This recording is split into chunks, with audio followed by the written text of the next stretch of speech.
আমাদেরকে আল্লাহ সুবহানাহু ওয়া তাআলা ইসলাম রূপে এক বৃহত্তম এবং খুব দামি মূল্যবান একটি নিয়ামত প্রদান করেছেন। তাহলে শুধু এই ইসলাম পাওয়াটা বা ইসলামী ঘরে জন্মগ্রহণ করাটা, মুসলিম হয়ে জন্মগ্রহণ করাটা, এরই ব্যাপারে যদি আপনি শুকরিয়া আদায় করতে চান, সারা জীবন আপনার শেষ হয়ে যাবে, শুকরিয়ার কালেমা শেষ হবে না। আলহামদুলিল্লাহ, শত সহস্র দরুদ ও সালাত বর্ষিত হোক আহমদ মুজতবা মুহাম্মদ মুস্তাফা সাল্লাল্লাহু আলাইহি ওয়াসাল্লামের উপরে, যিনার অক্লান্ত পরিশ্রমে আজকে আমাদের কাছে দ্বীনের, ইসলামের, ধর্মের খুঁটিনাটি ছোট ছোট মাসাইল পর্যন্ত পৌঁছে গেছে। আল্লাহুম্মা সাল্লি আলাইহি আল্লাহুম্মা বারিক আলাইহি। সম্মানিত ভাই সকল, আল্লাহ রাব্বুল আলামিন আমাদেরকে এত বড় একটি নিয়ামত দিয়েছেন যে আমরা মুসলিম, আমাদেরকে ইসলাম দিয়েছেন। আমাদের মধ্যে কজন আছে এই ধরনের? এলাকা কে এলাকা, গ্রাম কে গ্রাম, কতজন আমরা একবার ভেবে বসে চিন্তায় চিন্তিত হই যে আল্লাহ তুমি আমাদেরকে মুসলিম বানিয়েছ, আল্লাহ তুমি আমাদেরকে ইসলাম রূপে এত বড় একটি মূল্যবান নিয়ামত প্রদান করেছ, তোমার শুকরিয়া আদায় করবে। আল্লাহ তোমার নাফরমানি করবো না। তুমি যেভাবে, যে পদ্ধতিতে, যে রাস্তায় চলতে বলেছ, যে নিয়ম কানুনগুলো ফলো করতে বলেছ, সে নিয়ম কানুনকেই ফলো করে আমরা জীবন যাপন করব। আমাদের মধ্যে কজন আছি যারা আমরা একবার বসে এই চিন্তায় চিন্তিত হই? সম্মানিত ভাই, আফসোসের কথা, আফসোসের কথা, আজকে এর জন্য আমাদের কাছে সময় নেই, এর জন্য আমাদের কাছে সময় নেই।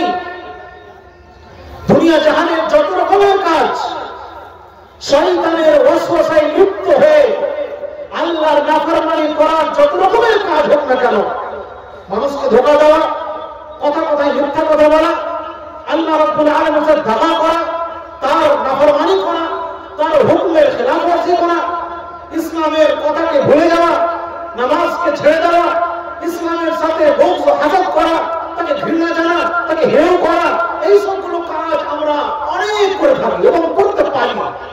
কিন্তু আজকে মুসলিম বিশ্বে ইসলাম রূপে এত বড় এক নিয়ামত আল্লাহ প্রদান করেছেন, যার যে লোকগুলোকে, তাদের মধ্যে কজন আছেন যারা বসে একবার এই ধারণা রাখি মনে যে আল্লাহ তুমি এত বড় নিয়ামত আমাকে দিয়েছ, যার জন্য আমার জান্নাত অ্যাটলিস্ট সিকিউর হয়ে গেছে, যার জন্য আল্লাহ তুমি কমসে কম আমাকে কাফির বলে গণ্য করো না, তোমার কিতাবের মধ্যে আমাকে মুমিন বা মুসলিম হিসাবে তুমি সম্বোধন করো। ইয়া আল্লাহ তুমি কমসে কম কোরআন, আলো কোরআন আমাদেরকে বানিয়েছো। ইয়া আল্লাহ কমসে কম তুমি আমাদেরকে নবী আখিরুজ জামান হযরত মুহাম্মদ মুস্তাফা সাল্লাল্লাহু আলাইহি ওয়াসাল্লামের উম্মতি হিসেবে বাছাই করে নিয়েছো। আমাদের কাছে এটুকু সময় নেই, চিন্তন করার সময় নেই। আমরা এটাও জানি না যে আল্লাহ রাব্বুল আলামিনের নিকটে সবচেয়ে মূল্যবান, সবচেয়ে প্রিয় ধর্ম হচ্ছে ইসলাম। ধর্ম তো অনেক আছে আমাদের আশেপাশে, এই গ্রামে, অঞ্চলে, এই জেলার মধ্যে কত রকমের ধর্ম আছে দেখে যান। হিন্দুইজম আছে, ক্রিশ্চিয়ানিটি আছে, জৈনিজম আছে, আপনি দেখেন।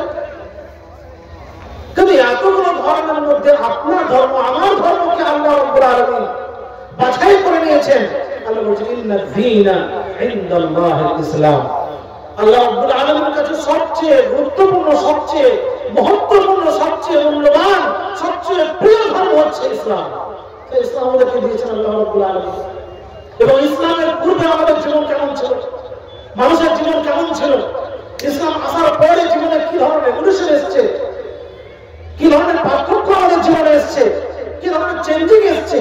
আজকে ইসলাম পাওয়ার পরে, মুসলিম বাড়িতে জন্মগ্রহণ করার পরে, নিজেকে মুসলিম বলে এলাকাতে, গ্রামে, অঞ্চলে ওলামায়ে কেরাম থাকতে, আজ আজকে নিজেকে মুসলিম বলে এবং ইসলামের পরিচয় দিতে পর্যন্ত শরম এবং লজ্জার বোধ হয়। সম্মানিত ভাই, আপনি বুঝতে পারছেন না, ইসলাম দুনিয়ার বুকে সবচেয়ে বেশি, ইসলাম সবচেয়ে বেশি পৌঁছেছে শুধুমাত্র মুসলিমদের ভালো আচরণের কারণে। তারা যে পথ প্রদর্শক বলে দিয়েছেন, যেই পথ শাহ আলাইহিস সালাম বলে দিয়েছেন, যেই পথ আমাদের নেতা বলে দিয়েছেন, যেই পথ কোরআনের মধ্যে রয়েছে, সেই পথ অবলম্বন করে আমাদের আসলাফ যারা জীবন যাপন করেছেন, তার জন্য তাদের সেই পথে চলার জন্য এবং তাদের সেই রকম জীবনযাপন করার জন্য তাদের দেখে অমুসলিমরা ইসলামের দিকে আকৃষ্ট হয়েছে, অমুসলিমরা ইসলামকে ভালোবাসতে শিখেছে। আজকে আপনি যদি দেখেন আজকের এই সমাজে, আজকের এই সময়ে, বর্তমান সময়ে সবচেয়ে বেশি প্রোপাগান্ডা, সবচেয়ে বেশি শত্রুতা যে ধর্মের ব্যাপারে করা হয় সেটা হচ্ছে ইসলাম। সবচেয়ে বেশি বিরোধিতা যদি করা হয়, সবচেয়ে বেশি খারাপ এবং তুচ্ছ ভাষা প্রয়োগ করা হয়, তো সেটা হচ্ছে ইসলামের ব্যাপারে। তবে ইসলাম যদি এইরকমই হয় তো আজকে বলে কিছু হবে না। আজকে ওরা যদি কোনো খারাপ কথা বলে আমাদের খারাপ কথা বললে হবে না, ওরা যদি আমাদের গালিগালাজ করে তাদেরকে গালিগালাজ করলে হবে না, তারা যদি আমাদের সাথে খারাপ ব্যবহার করে তাদের সাথে অপব্যবহার করলে হবে না, বরং আমাদেরকে তাদের সামনে ওই রকম জবাব দিতে হবে যেই ধরনের জবাব, যেই ধরনের উত্তর সাহাবায়ে কিরাম দিয়েছিলেন, যেই ধরনের জবাব আসলাফে উম্মাহ দিয়েছিলেন, যেই ধরনের জবাব তাবেঈন কিরাম দিয়েছিলেন, যেই ধরনের জবাব খায়রুল কুরুনের লোকগুলো দিয়েছিলেন। তারা নিজের ব্যবহারে, তারা নিজের চরিত্রের মাধ্যমে ইসলামকে অনেক জায়গায় পৌঁছে দিয়েছিলেন। মানুষের সাথে ব্যবহার, একে অপরের সাথে আচরণ, চলাফেরা, ওঠা বসা, কথাবার্তা, সব কিছুতে আমাদের ইসলাম প্রফুল্লিত হবে, আমাদের ইসলাম ফুটে উঠবে। আজকে অবস্থা এমন কেন যে ইসলাম থেকে মানুষ তো ঘৃণা করছে, আবার আজকে আমাদের কাছে ইসলামের যে মূল জ্ঞানটুকু নাই যে আমাদেরকে আমাদের সাথে কেন ব্যবহার করতে হবে, আমাদেরকে ওলামায়ে কেরামদের সাথে কেমন ব্যবহার করতে হবে, আমাদেরকে আত্মীয় স্বজনের সাথে কেমন ব্যবহার করতে হবে, আমাদেরকে আমাদের যারা প্রতিবেশী রয়েছে তাদের সাথে কেমন ব্যবহার করতে হবে, আমাদের যারা আহলে ওয়াতান, আমাদের যারা এই দেশের দেশবাসী, যে কোনো ধরনের হোক না কেন তাদের সাথে ব্যবহার কেমন করতে হবে, এইগুলো জিনিসও আমরা আজকে জানতে পারিনি। যদি আমরা ইসলামের সেই নিয়মগুলো ফলো করতাম তাহলে ইসলামের ব্যাপারে এত বেশি ঘৃণা ছড়াতো না। আজকে শুধুমাত্র আমাদেরই কারণে ইসলাম এবং মুসলিমদের অবস্থা এত দয়নীয়, এত করুণ। সম্মানিত ভাই, আল্লাহ রাব্বুল আলামিন ওই কথাই বলছেন, ওয়াতাসিমু বিহাবলিল্লাহি জামিআ ওয়া লা তাফাররাকু। আল্লাহ রাব্বুল আলামিনের রশিকে, কোরআন এবং হাদিসকে, আল্লাহ রাব্বুল আলামিনের কানুনকে, যেটা কানুন ইলাহি শুরু থেকে নিয়ে শেষ পর্যন্ত, আপনি সকালে ঘুম থেকে ওঠা থেকে নিয়ে আমার বিছানায় ঘুমাতে যাওয়া পর্যন্ত আপনার জীবনের প্রতিটা রাস্তা, প্রতিটা সেকেন্ড আল্লাহ রাব্বুল আলামিনের কথার মোতাবেক যদি হয় তাহলে আপনি আল্লাহর রশিকে মজবুত করে ধরলেন। আর যদি একটু ঢিল দিয়ে দিলেন তাহলে আল্লাহর এই কালামের উপর আপনার আমল হলো না। বলছে আমি মুসলিম কিন্তু আপনার আচরণ ঠিক নাই। বলছে আমি মুসলিম, প্রতিবেশীর সাথে ভালো ব্যবহার নাই। আমি মুসলিম, আত্মীয়র সাথে ভালো ব্যবহার নাই। কেমন মুসলিম আপনি আর আমি? সম্মানিত ভাই, শুধু এই ধরনের দাবি করলে হবে না, ক্লেম করলে হবে না, বরং সেটাকে আপনাকে প্রুফ করতে হবে। আপনাকে নিজের আমলের দ্বারা, নিজের কর্মের দ্বারা প্রুফ করতে হবে। আল্লাহ রাব্বুল আলামিন ওয়াতাসিমু বিহাবলিল্লাহি জামিআ ওয়া লা তাফাররাকু। আল্লাহ রাব্বুল আলামিনের রশিকে মজবুতের সাথে ধরে নাও এবং তোমরা রাস্তাচ্যুত হও না, তোমরা দলে দলে বিভক্ত হয়ে যাও না, তোমরা এক হয়ে থেকো। আজকে অবস্থা এরকম যে এক গ্রামে সবাই মুসলিম, আলহামদুলিল্লাহ সবাই আহলে হাদিস, আর বেশিরভাগই বেশি কোনো এদিক ওদিক থেকে আসেনি, হয়তো অনেক কমই লোক সবাই, কিন্তু 4টা 5টা 10টা এক গ্রামে শুনেছি 15টা জামাত। কেন এরকম হবে? কি সমস্যা আছে? এক রাস্তা দিয়ে, একই রশ্মি দিয়ে যদি একটা দেশ চালানো হয় তাহলে একটা গ্রাম কেন চলবে না? এত আমাদের মধ্যে মত পার্থক্য কেন? বুঝতে পারছি না? মত পার্থক্য আমাদের মধ্যে। ও সরকার আছে, আমিও সরকার হবো। ওই পাড়ার অমুক জন সরকার আছে, অমুক জন আমিও সরকার। ওকে সরকার আমি মেনে নিতে পারি না। ও বড়, ও আমার লিডার ও নেতা, ওকে আমি মানতে পারছি না। আল্লাহ বলছে ওলা ফরক। এখান থেকে শুরু হতো, এখান থেকে আরম্ভ আমাদের। এগুলো খুব ছোট জিনিস নয়, এগুলো সামাজিক জীবন। সামাজিক জীবনে যদি আমরা পরিবর্তন না নিয়ে আসতে পারি, তাহলে দিনী জীবন যেটা আমাদের ইবাদত ও রিয়াদতের যেটা জীবন, সেখানে পরিবর্তন কখন আসবে? আল্লাহ বলছে ওলা ফরক। আর আমরা এই দলে একবার, ওই দলে একবার, এখানে একবার, ওখানে একবার, এর কথা ওকে লাগাচ্ছি, ওর কথা নিজে লাগাচ্ছি। এই তো আমাদের জীবন। জমাতে আপনি থাকতে হবে, কিন্তু প্রতিবেশীর সাথে মেল নাই, আত্মীয়ের সাথে মেল নাই, ভাইয়া ভাইয়ের কথা বলে না, প্রতিবেশীর সাথে ভালো ব্যবহার নেই, কথা বলে না। আল্লাহ রাসূল বলেছেন লা ইয়াহিল্লু লিমুসলিমিন আন ইয়াহজুরা আখাহু ফাওকা রাওয়াহু মুসলিম। লা ইয়াহিল্লু লিমুসলিমিন আন ইয়াহজুরা ফাওকা আখাহু আও আন ইয়াহজুরা আখাহু ফাওকা সালাত। কোন মুসলিমের জন্য বৈধ নয় যে সে নিজের ভাইয়ের সাথে 3 দিনের বেশি সম্পর্ক বিচ্ছেদ করে রাখবে। আজকে আমাদের অবস্থা দেখো। আল্লাহ রাসূল বলেছেন ইয়াত্তাকিয়ানি,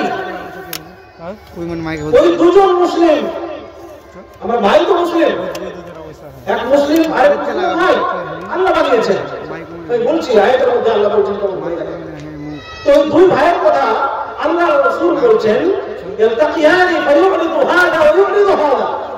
দুজনে একে অপরের সাথে সাক্ষাৎ করে, কিন্তু ও ওকে দেখে পিছনে হয়ে যায়, ওকে দেখে ঘুরিয়ে চলে যায়। আল্লাহ রাসূল বলেছেন খায়রুহুম আল্লাযী ইয়াবদাউ বিস-সালাম। ওই দুজনের মধ্যে সবচেয়ে ভালো, উন্নত, উত্তম, উৎকৃষ্ট ব্যক্তি হচ্ছে ওই যে সালাম প্রথমে দেবে, যে সম্পর্ককে আবার গড়বে, সম্পর্ককে শুরু করবে, সম্পর্ক বিচ্ছেদ করবে না। সালাম দিয়ে আপনার যদি মনে হয় যে আমার সাথে ওর মনোমালিন্য আছে, আমি যদি সালাম দিয়ে, আমি যদি প্রথমে গিয়ে তার সাথে সম্পর্ক আবার জড়িয়ে দিই, তার যদি ছোট হয়ে সামনে সমস্যা নেই। আল্লাহ বলছেন সালাম, ওদের মধ্যে সবচেয়ে ভালো আপনি আমার কাছে ভালো হয়ে গেলেন। আজকে মুসলিম হয়ে আমরা এই কাজটাও করতে পারবো না। এতে কি সমস্যা আছে? কম পয়সা লাগছে আপনাকে, কোন এনার্জি লস হচ্ছে আপনাকে, এত আনানিয়াত, এত আমার আমিত্ব, এত বড়। আল্লাহু আকবার। এই আমিত্ব কোথায় থাকবে? আল্লাহ রাব্বুল আলামিন বলছেন ওয়াযকুরু নি'মাতাল্লাহি আলাইকুম, তোমরা আল্লাহ রাব্বুল আলামিনের নিয়ামতকে স্মরণ করো। নিয়ামত মানে কি? ইসলাম। এত বড় নিয়ামত আল্লাহ রাব্বুল আলামিনের। কোরআনে অনেক জায়গায় আল্লাহ রাব্বুল আলামিন নিয়ামত বলে ইসলামকে আখ্যায়িত করেছেন। ইসলাম এত বড় একটা নিয়ামত আমাদের জন্য, আর আমরা আজকে ওই ইসলামকে বুঝতে শিখলাম না, শুধু নামে মুসলিম হয়ে আছে। ওই জন্য কবি বলছে নাম তুনে মোহাম্মদ আলী रख लिया, नाम तूने मोहम्मद अली रख लिया, क्या यही बस मुसलमान की पहचान है। कभी बोलते আমাদের নাম তো সবার মুসলিম নাম, কারো আব্দুল্লাহ, কারো আব্দুর রহমান, কারো আর কিছু আলী, হাসান, নাম মুসলিম। ওই বলছেন যে এই নাম রাখাটাই কি আমাদের মুসলমান হওয়া বা ইসলামের জন্য যথেষ্ট? কখনো হতে পারে না। আল্লাহ সুবহানাহু ওয়া তাআলা বলছেন ওয়াযকুরু নি'মাতাল্লাহি আলাইকুম, তোমাদের উপরে আল্লাহ রাব্বুল আলামিন যে নিয়ামত ছিল সেটাকে স্মরণ করো। ইয কুনতুম আ'দা, ইসলামের পূর্বে যে অবস্থা ছিল, ইসলাম এসেছে আরবের উপরে, আরবের অবস্থা কি ধরনের ছিল? তারা ছোট ছোট কথায় একে অপরকে হত্যা করে দিত। আর যখন ছোট একটা কথায় একে অপরকে হত্যা হতো, তাহলে এই হত্যাকে কেন্দ্র করে বড় বড় যুদ্ধে তারা পরিবর্তন হয়ে যেত। বছরকে বছর, যুগকে যুগ, ওই একটা ছোট্ট ভুলের কারণে যুদ্ধে ব্যস্ত থাকতো তারা। কোনদিন তাদের কোন রকমের উন্নয়ন হয়নি, শুধুমাত্র জিহাদের কারণে, মূর্খতার কারণে। তাদের কাছে ইসলামের আলো ছিল না, তাদের কাছে রাসূলের কথা ছিল না, তাদের কাছে দ্বীনের কথা ছিল না, কোরআনের বাণী ছিল না, যার কারণে তারা এত ভ্রষ্ট ছিল। তাদের কাছে এই যেগুলো বেসিক জিনিস, জীবনযাপন করার জন্য যেগুলো বেসিক জিনিস, মানুষ যখন একে অপরের সাথে থাকে তখন মানুষ কি করে? ওর সাথে সম্পর্ক বাড়ায়, যে আমি পাশে থাকছি, ও আমার প্রতিবেশী, ও আমার সুখে থাকবে, দুঃখে থাকবে, সফল থাকবে। কিন্তু জামানায়ে জাহেলিয়াত ইসলাম আসার পূর্বে অবস্থা এমন ছিল যে একটা ছোট কোনো কারণে মানুষ একে অপরকে হত্যা করে দিত এবং এই হত্যার কেসের জন্য বছর বছর যুগকে যুগ তাদের মধ্যে যুদ্ধ অব্যাহত থাকত। কিন্তু এই অবস্থাতে ইসলাম যখন আসে, ইসলাম আসার পরে তখন তারা কি হলো, সবাই ভাই ভাই হয়ে গেল, সবাই ভুলে গেল। যেখানে আল্লাহ রাসূল সাল্লাল্লাহু আলাইহি ওয়াসাল্লাম হিজরত করেছিলেন, যার নাম আপনার মদিনাতুল মুনাওয়ারা, তার পুরো নাম ছিল ইয়াসরিব। সেই জায়গাতে মূলত দুটো বড় বংশ ছিল, যার নাম হচ্ছে ওস এবং খাজরাজ। ওস এবং খাজরাজে 50 বছরের পূর্বে পর্যন্ত, তার আগে থেকে তাদের যুদ্ধ চলত। কিছুদিন পর্যন্ত কোন কারণবশত তারা যখন ক্লান্ত হয়ে পড়ত, তাদের যখন যুদ্ধের সামগ্রী কম হয়ে যেত, তখন যুদ্ধ বন্ধ করে দিত। আবার যখন তারা তাজা হয়ে যেত, আবার তারা যুদ্ধ করতে শুরু করত। এই অবস্থাতে ইসলাম আসার পরে তারা ভাই ভাই হয়ে গেল। তার জন্য আল্লাহ তাআলা বলেছেন, ওয়াজকুরু নি'মাতাল্লাহি আলাইকুম ইয কুনতুম আ'দাআন ফাআল্লাফা বাইনা কুলুবিকুম ফাআসবাহতুম বিনি'মাতিহি ইখওয়ানা। তো আল্লাহ রাব্বুল আলামিন তোমাদের অন্তরের মধ্যে এই মহব্বত দিয়ে দিলেন, ফাআল্লাফা বাইনা কুলুবিকুম ফাআসবাহতুম বিনি'মাতিহি ইখওয়ানা।